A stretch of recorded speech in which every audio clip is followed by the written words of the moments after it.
Bonjour à tous et bienvenue dans cette partie de notre formation. On va voir dans cette partie la groupe et sécurité locale, c'est-à-dire les stratégies de groupe local qu'on peut appliquer à nos machines qui se trouvent à la maison pour limiter les accès, pour auditer les accès aux fichiers, pour appliquer certaines règles de sécurité.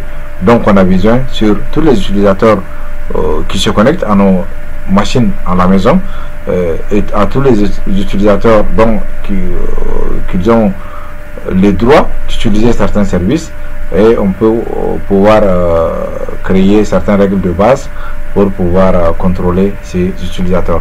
Là, on avait créé 3 utilisateurs. Abba qui faisait partie des parents, Kazel faisait partie du groupe enfant, Mahmoud faisait partie du groupe famille. Donc on va vérifier qu'ils ne font pas partie de notre groupe.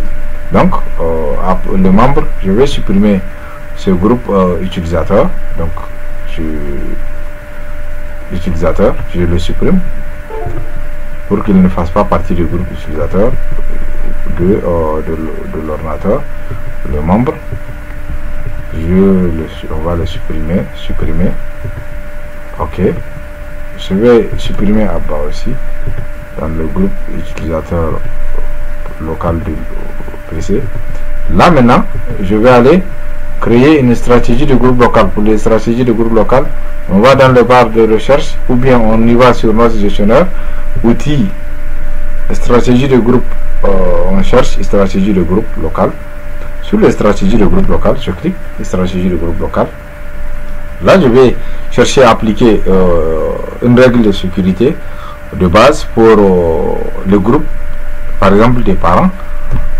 Je vais chercher stratégie locale, vous voyez, stratégie d'audit, attribution de droits. Là, on peut attribuer des droits si on veut sur le groupe, sur les utilisateurs. On dit accéder à cet ordinateur à partir du réseau. On peut limiter en tant que système d'exploitation, agir, ajouter des stations au domaine, arrêter, qui peut arrêter, c'est-à-dire le système. On peut vraiment donner des privilèges aux utilisateurs dont on souhaite donner ces privilèges d'exécuter sur notre ordinateur local. Maintenant je reviens, moi je vais donner juste une stratégie de mot de passe. Cette stratégie de mot de passe, je vais aller sur durée maximale, conservation, enregistrer. Le mot de passe doit respecter une complexité. Par défaut, vous voyez, il est activé. Moi, je vais désactiver cette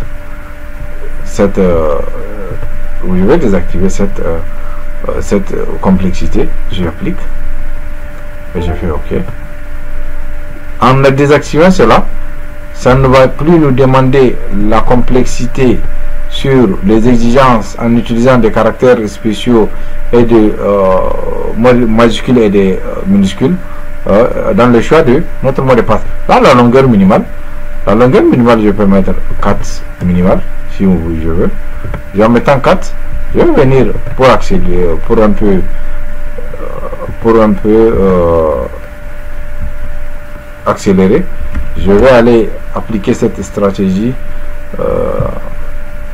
en faisant gp update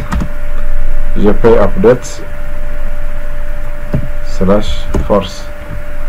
Excusez, force. C'est gp update, c'est ça. Voilà, il est mis à jour. Après, ce qui est sûr, il va me demander de me reconnecter à l'ordinateur. Là, il est terminé. On peut aller sur notre gestionnaire d'utilisateur. On va essayer de initialiser le mot de passe de Kazelma, par exemple. Je vais définir le mot de passe. Je lui mène 1, 2, 3, 4 parce que la longueur minimale est de 1, 2, 3, 4. Je fais OK. Si cette stratégie, vous voyez, le mot de passe a été défini parce qu'on a supprimé cette complexité. Maintenant, si minimal est de 5, si je cherche à définir le mot de passe de Mahamadou, je mets 3 caractères, j'aurai un message que je ne respecte pas les règles de complexité de mot de passe. Donc vous pouvez jouer vous pouvez jouer sur les stratégies du groupe local, mais sachez que ça restera que local, malheureusement. Donc ça ne restera que s'appliquer sur les utilisateurs qui se trouvent sur la même machine que vous avez à la maison ou au bureau, que tout le monde se connecte sur la machine. Donc d'où en entreprise c'est pas possible, là où on a besoin d'un domaine, on verra plus tard dans la notion du domaine Active Directory, comment promouvoir un domaine pour centraliser nos objets utilisateurs, ordinateurs de l'entreprise pour l'authentification, accès aux ressources de notre réseau. Merci à tous.